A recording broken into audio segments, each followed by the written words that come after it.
सोचिए, एक school trip जिसमें शामिल होने का सपना हर बच्चा देखता है, जहां मस्ती होती है, दोस्ती होती है, नई जगहों की खोज होती है।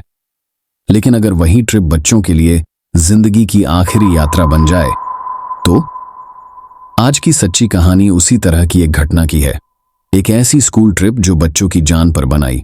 साल था 1978, जगह थी कनाडा, और यह घटना आज भी वहां के इतिहास की सबसे बड़ी ट्रेजेडी मानी जाती है। तो चलिए शुरू करते हैं।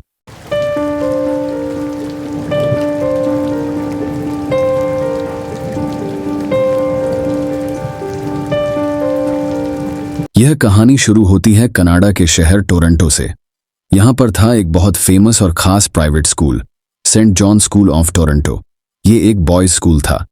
ये नॉर्मल स्कूलों से काफी अलग था। इस स्कूल का मकसद बच्चों को सिर्फ पढ़ाई तक सीमित नहीं रखना था। स्कूल का मानना था कि बच्चों को असल जिंदगी की मुश्किलों से जूझना आना चाहिए। इस स्कूल के नियम बहुत सख्त थे। यहां बच्चों को नदियों, पहाड़ों और जंगलों में जिंदा रहने की ट्रेनिंग दी जाती थी। उन्हें सर्दी, भूख, थकान और डर से लड़ने की आदत डाली जाती थी। बच्चों को सुबह जल्दी उठाकर दौड़ाया जाता, फिर ठंडे पानी में तैराया जाता और कई बार भूखे पेट तक अभ्यास कराया जाता। यहां इन सब चीजों को फिजिकल और मेंटल डेवलपमेंट का हिस्सा माना जाता था। बच्चे और उनके माता पिता स्कूल को अनुशासन की पाठशाला कहते थे, लेकिन कुछ लोगों की नजर में यह जगह एक तरह की मानसिक और शारीरिक सजा देने वाली व्यवस्था थी। सबसे पहले यह स्कूल मैनिटोबा में खोला गया था, फिर अल्बर्टा में एक और स्कूल शुरू हुआ। साल 1976 में फ्रैंक फैटी और माइक एम, जो पहले मैनिटोबा स्कूल के छात्र रह चुके थे, उन्होंने ऑन्टेरियो में एक नया सेंट जॉन्स स्कूल शुरू करने की तैयारी की। यह स्कूल भी पुराने स्कूलों की तरह ही इसी सोच पर बना था, कठिनाई के जरिए अनुशासन सिखाना। स्कूल के पैम्फलेट्स में इस सोच के फायदों को बताया गया था। वहां थके हुए लेकिन खुश दिखने वाले लड़कों की तस्वीरें थीं, जो 1200 किलोमीटर की लंबी कैनो ट्रिप पूरी कर चुके थे। उनका बस एक ही मोटो था, बच्चे सिर्फ पढ़ाई ही नहीं करेंगे, बल्कि गर्मी और सर्दी दोनों मौसमों में थकाने वाली यात्राओं पर भी भेजे जाएंगे। यहां तक कि वे खुद स्कूल की बिल्डिंग बनाने में भी मदद करेंगे। दिसंबर 1976 में यह स्कूल ऑफिशियल रूप से शुरू हुआ और नए साल के दिन बच्चों को पहला चैलेंज दिया गया, 24 किलोमीटर की बर्फीली ट्रैकिंग यात्रा। ये बर्फीला ट्रैक बहुत ही हार्ड था। ट्रैक के अंत तक कुछ बच्चों के पैर से खून निकल रहा था और कई बच्चों ने कसम खाई कि वे फिर कभी वापस नहीं आएंगे। लेकिन स्कूल ने पहले ही बच्चों और उनके माता पिता को साफ कह दिया था कि यह एक्सपीरियंस आसान नहीं होगा, और वही हुआ। भले ही स्कूल का माहौल सख्त और डरावना था, लेकिन कई परिवारों को यह सोच पसंद आने लगी कि मुश्किलों से ही बच्चों का चरित्र बनता है। 12 साल का डेविड कनिंघम जब स्कूल के पैम्फलेट्स देखता है तो उसका दिल रोमांच से भर उठता है, जिनमें डॉग स्लेज, स्नोशू, जंगल की यात्राएं और कैनो ट्रिप्स दिखाई गई थीं। वो इसी स्कूल में जाना चाहता था, इसलिए वो अपनी मां पर यही एडमिशन कराने का प्रेशर डालने लगता है। दूसरी ओर जॉन मैन्सफील्ड को यह स्कूल एक उम्मीद की तरह लगा। उसका बेटा माइकल बहुत बिगड़ैल था और उसे लगा कि शायद ये स्कूल उसे सुधार देगा। कई माता पिता तो इस स्कूल से इतना जुड़ गए थे कि वे खाना बनाने, गाड़ी चलाने, यहां तक कि स्कूल की इमारत बनाने में भी मदद करने लगे। धीरे धीरे उनका स्कूल के स्टाफ से गहरा रिश्ता बन गया था। एक बार स्कूल ने बच्चों के लिए 60 किलोमीटर लंबी स्नोशू रेस रखी। ठंड से जमी बर्फ पर इतनी लंबी दूरी चलना कोई आसान काम नहीं था। जॉन मैन्सफील्ड को आज भी याद है कि कैसे उसने बच्चों के पैरों की देखभाल की थी। उनके छालों फूट चुके थे, पैरों से खून रिस रहा था। जॉन ने खुद अपने हाथों से मरहम लगाया और उनके पैरों को पट्टियों से बांधा था। और ये दर्द सिर्फ छात्रों तक सीमित नहीं था, टीचर्स को भी ठीक उसी तरह की कड़ी ट्रेनिंग से गुजरना पड़ता था। लेकिन इन सारी परेशानियों के बावजूद माता पिता ने देखा कि उनके बेटों में चौंकाने वाले बदलाव आने लगे थे। वे पहले से ज्यादा जिम्मेदार, अनुशासित और मजबूत बन रहे थे। ये स्कूल सिर्फ जिंदा रहने की कला नहीं सिखा रहा था, ये सिखा रहा था टीम वर्क, संघर्षों से लड़ना और जीवन में अनुशासन रखना। साल 1926 में कनाडा में एक बहुत बड़ा हादसा हुआ था, जिसे आज भी लोग बाल्सम लेक ट्रेजेडी के नाम से जानते हैं। उस समय एंग्लिकन चर्च द्वारा चलाए जा रहे एक लीडरशिप समर कैंप के दौरान एक कैनो नाव पलट गई। कैनो नाव लंबी और पतली नाव होती है जिन्हें लकड़ी की पतवार के सहारे चलाया जाता है। हादसा किनारे से केवल 1 मील की दूरी पर हुआ था, लेकिन फिर भी 11 लोगों की मौत हो गई थी। इस दर्दनाक घटना के बाद पूरे कनाडा में सभी समर कैंप्स ने खुले पानी में बड़ी कनू नावों का इस्तेमाल बंद कर दिया। सभी को समझ आ गया था कि बड़े ग्रुप में पानी में जाना बहुत खतरनाक हो सकता है, लेकिन इस पुराने हादसे से मिली सीख के बावजूद सेंट जॉन्स स्कूल ने अपने नियम नहीं बदले। वे अब भी गर्मियों में बच्चों को लेकर वही बड़ी बड़ी मल्टी-पर्सन कैनो ट्रिप्स करवाते रहे, और वो भी खुले और गहरे पानी में। साल दर साल ये ट्रिप्स चलती रहीं और कई बार हादसे होते होते बचे। सेंट जॉन्स स्कूल को अपने ऐसे ही कठिन और जानलेवा ट्रिप्स पर गर्व था। उन्हें लगता था कि इन अनुभवों से ही लड़के मजबूत और आत्मनिर्भर बनते हैं, और यही सोच लेकर साल 1978 की कैनो ट्रिप की भी योजना बनाई गई थी। लेकिन इस बार चीजें पहले जैसी नहीं रहने वाली थीं। इस ट्रिप की अगुवाई कर रहे थे 4 लोग। पीटर केन, ये ब्रिटिश आर्मी के रिटायर्ड फौजी थे, लेकिन उन्हें कैनो नाव चलाने का बहुत कम अनुभव था। उन्होंने कभी भी इतनी बड़ी यात्रा की अगुवाई नहीं की थी। नील थॉम्पसन, इन्होंने कनू नाव चलाना बस सीखा ही था। उन्होंने अब तक सिर्फ एक ही ट्रिप में हिस्सा लिया था। रिचर्ड बर्ड और मार्क डेनी, ये दोनों इस ग्रुप में सबसे एक्सपीरियंस थे, लेकिन एक्सपर्ट नहीं थे। इस ट्रिप की पूरी योजना बहुत जल्दी में बनाई गई थी। ट्रिप के लिए लाई गई कैनो नावें नई थीं और अब तक कभी टेस्ट नहीं की गई थीं। किसी ने ये कहा कि नावों में लगे लकड़ी के सीट बहुत कमजोर हैं, इसलिए उन्होंने उनकी जगह मोटे प्लाईवुड की सीटें बोल्ट से कसकर लगा दीं। इससे नावें और भारी हो गईं और उनका सेंटर ऑफ ग्रेविटी ऊपर उठ गया, जिससे वे पानी में बहुत अनस्टेबल और डगमगाने वाली हो गईं। उन नावों में खाने का सामान इतना ज्यादा और बड़े बड़े बक्सों में था कि बच्चों के ठीक से बैठने की भी जगह नहीं बची थी। ट्रिप वाले दिन की सुबह जोआन मैन्सफील्ड ने देखा कि नावें ऊंची और अनस्टेबल लग रही थीं। उन्हें अजीब सा डर महसूस हुआ, लेकिन उन्होंने और बाकी माता पिता ने सोचा, स्कूल को तो ऐसी ट्रिप्स का एक्सपीरियंस है, और उन्होंने अपनी चिंता को दबा लिया।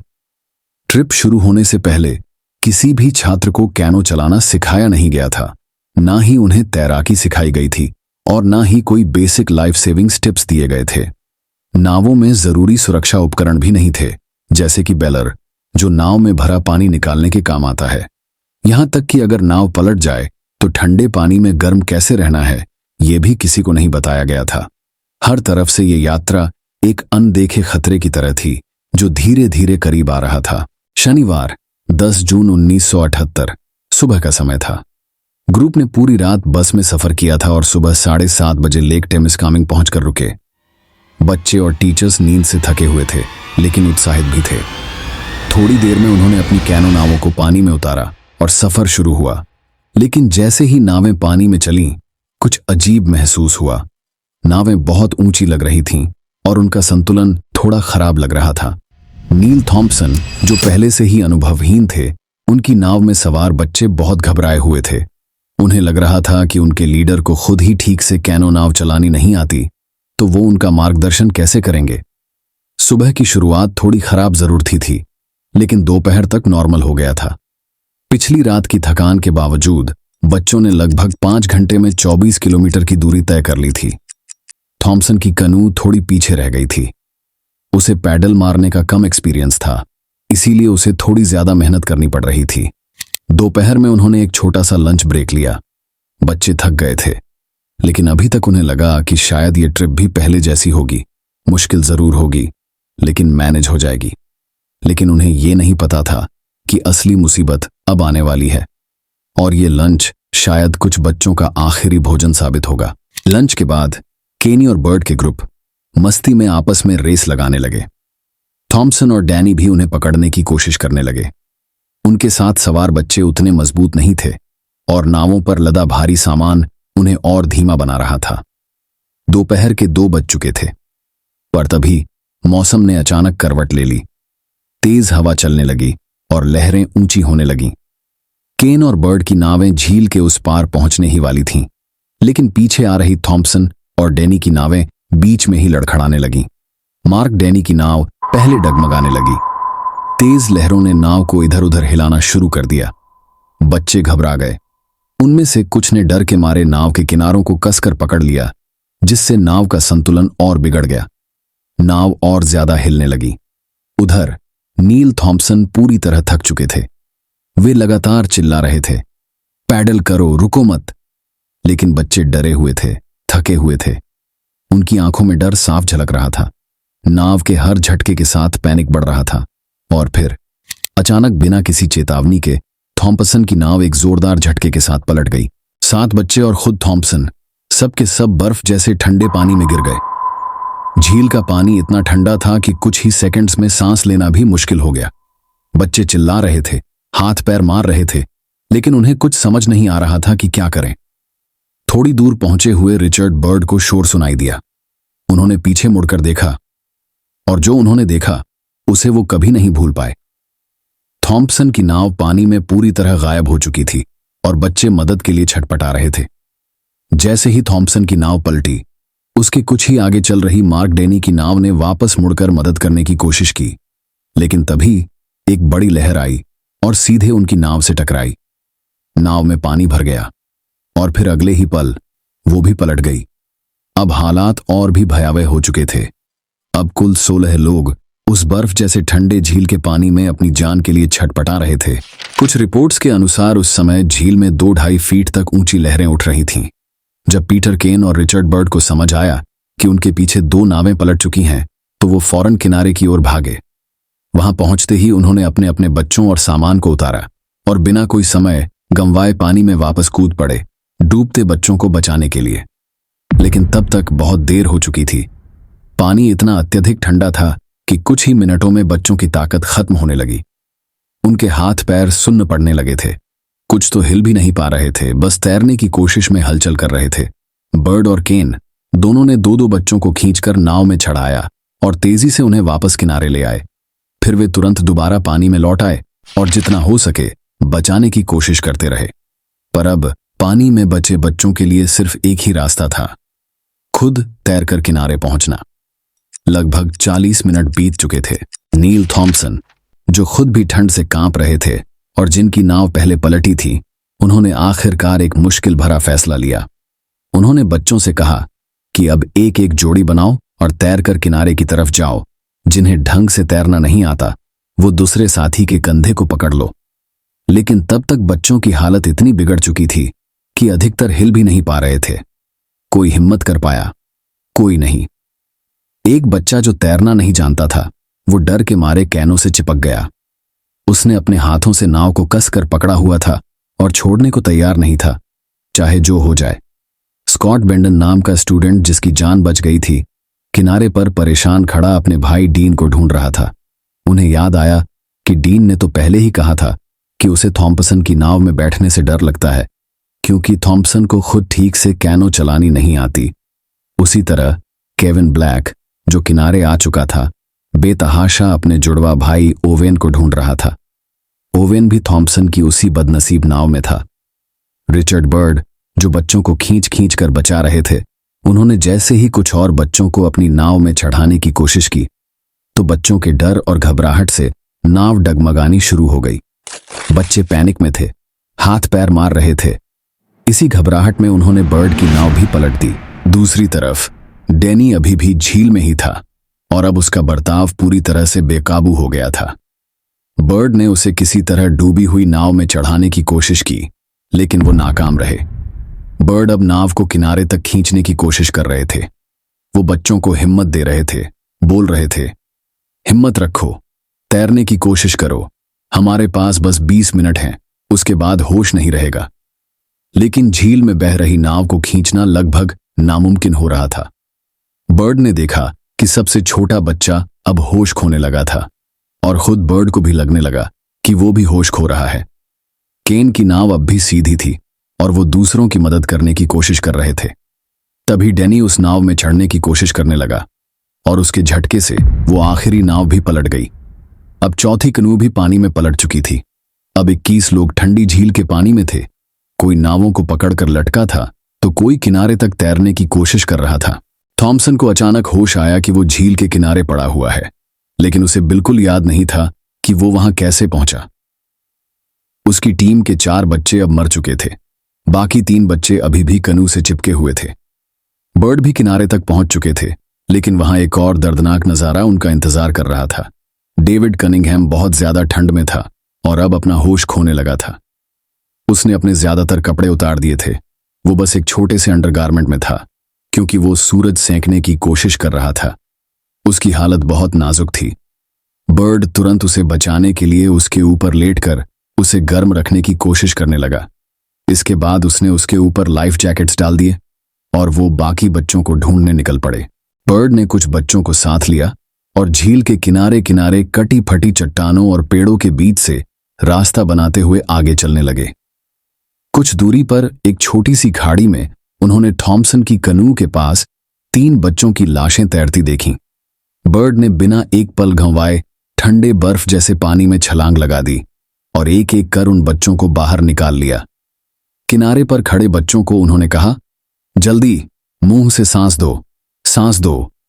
वो एक को निकालते, फिर अगले के लिए वापस पानी में कूद जाते, लेकिन तब तक बहुत देर हो चुकी थी। तीनों बच्चों की जान जा चुकी थी। बाद में इस हादसे के बाद बर्ड ने कहा था, सभी बच्चों को आर्टिफिशियल रेस्पिरेशन सिखाई गई थी, पर जब मुसीबत आई तो कोई तैयार नहीं था। पानी में अब भी कुछ बच्चे जिंदा थे। इयन हार्लिंग नाम का एक बच्चा अब समझ चुका था, अगर जिंदा रहना है तो खुद ही किनारे तक तैरना होगा। उसने तैरने का फैसला किया। माइक मैंसफील्ड ने भी वही किया। उसने अपने दोस्त डेविड ग्रीनी की लाइफ जैकेट पकड़ी और डेविड ने अपने दोस्त एंडी हरमन को पकड़ा। माइक ने बाद में कहा, मुझे अपने अंदर ऐसी ताकत मिली जो मुझे कभी नहीं पता थी। वो तीनों जुड़े हुए थे और माइक तैरता रहा, लेकिन बीच रास्ते में एंडी का हाथ छूट गया। वो बह गया।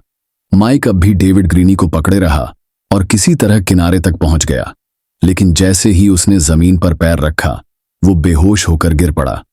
जब होश आया तो उसने देखा कि डेविड ग्रीनी उसके पास मरा पड़ा है। उस दिन का अंत बहुत भारी था।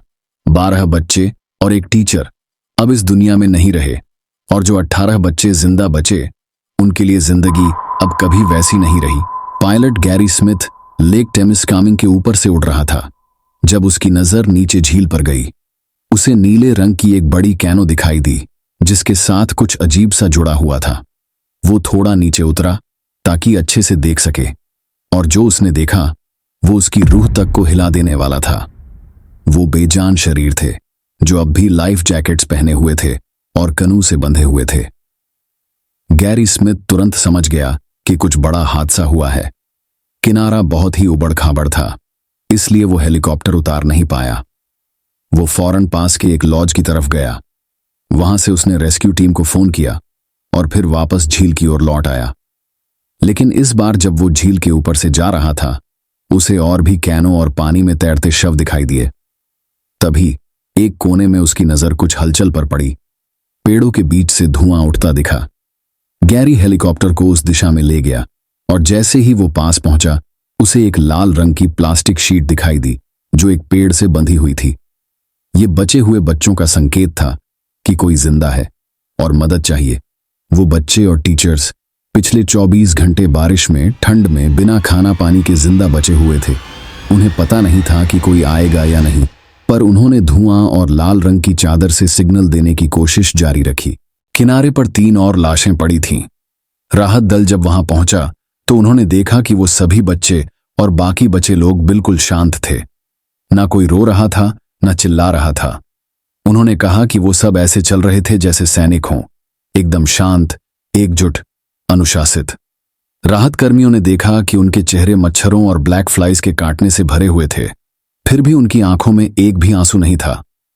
रेस्क्यूअर्स को लग रहा था कि वो लोग बहुत बहादुर हैं, लेकिन बाद में समझ में आया कि वो लोग सदमे में थे। वे सब अभी भी उस हादसे की दहशत में थे जिसे उन्होंने देखा और झेला। 12 दोस्तों की मौत, एक टीचर की लाश, घंटों तक बर्फीले पानी में तैरना, ये सब उनके लिए आसान नहीं था। यहां तक कि जब पुलिस बाद में उन लाशों को निकालने के लिए नाव लेकर झील में गई तो पानी की तेज लहरों में उनकी नाव भी पलट गई। आखिरकार बचे हुए बच्चों को पास के लॉज में लाया गया जहां उन्हें गर्म कपड़े और खाना दिया गया। कई बच्चों के पैर बर्फ जैसी ठंड से सुन्न हो चुके थे, कुछ बुखार में थे, लेकिन सब जिंदा थे। और वही सबसे बड़ी बात थी। जब यह दर्दनाक हादसा सामने आया तो केवल बच्चे ही नहीं बल्कि पूरा देश स्तब्ध रह गया। सेंट जॉन्स स्कूल के को फाउंडर टेड बायफील्ड ने मीडिया के सामने अपना दुख और पछतावा जताया। बायफील्ड ने जोर देकर कहा कि स्कूल ने इससे पहले भी 100 से ज्यादा ऐसी ट्रिप्स की थी, पर ऐसा कभी नहीं हुआ। उन्होंने बताया कि 10 साल पहले वो खुद भी उसी झील में बच्चों के साथ सफर कर चुके थे, लेकिन तब मौसम शांत था। उन्होंने अपनी गलती नहीं मानी, बल्कि इसे एक दुर्भाग्यपूर्ण घटना बताया। लेकिन 2 हफ्ते बाद आई कोरोनर्स रिपोर्ट ने पूरी तस्वीर ही बदल दी। इस रिपोर्ट में साफ तौर पर कहा गया कि यह हादसा दुर्घटना नहीं था, बल्कि बड़ी लापरवाही और तैयारी की कमी का नतीजा था। रिपोर्ट में कुछ चौंकाने वाले तथ्य सामने आए। बच्चों के पास कोई रेडियो या संचार का साधन नहीं था। किसी ने स्थानीय मौसम या झील की जानकारी नहीं ली थी। बच्चों को तैरना या कनू चलाना सिखाया ही नहीं गया था। स्टाफ खुद पहली बार इस तरह की यात्रा पर था, यानी वो खुद सीख रहे थे। कोई आपातकालीन योजना या तैयारी नहीं थी।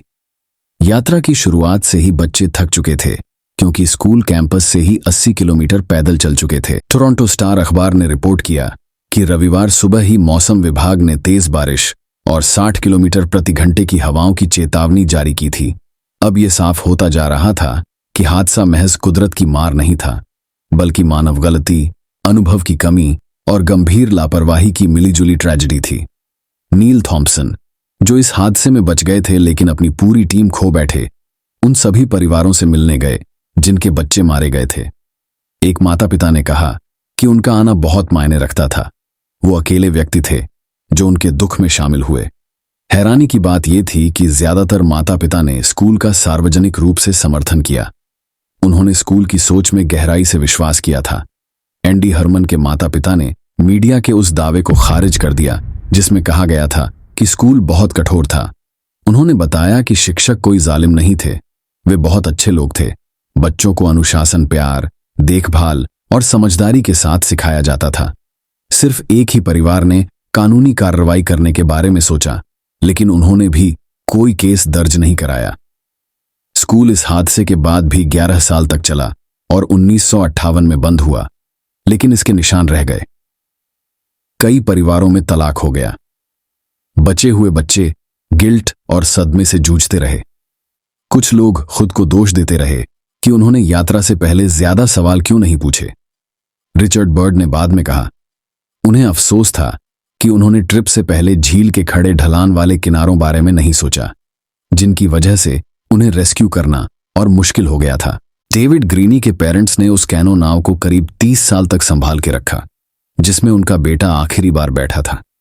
आखिरकार उस नाव को कनाडा के कैनो म्यूजियम में दान कर दिया गया, ताकि आने वाली पीढ़ियां इसे देखकर समझ सकें कि रोमांच के नाम पर लापरवाही कितनी भारी पड़ सकती है। और इस पूरे हादसे की यही सबसे बड़ी सीख है। अगर आप कभी अपने बच्चे को किसी एडवेंचर पर भेजें, तो सिर्फ जोश में आकर नहीं, पूरी तैयारी और सवालों के साथ भेजें। सुनिश्चित करें कि सुरक्षा के पूरे इंतजाम हो, मौसम की जानकारी हो, क्योंकि रोमांच और खतरे के बीच की रेखा अक्सर बहुत पतली होती है। ये थी आज की कहानी। कैसी लगी? कमेंट में अपनी राय देना ना भूले। फिर एक सच्ची घटना के साथ वापस आऊंगा। मैं आपका साथी नकाब पोश।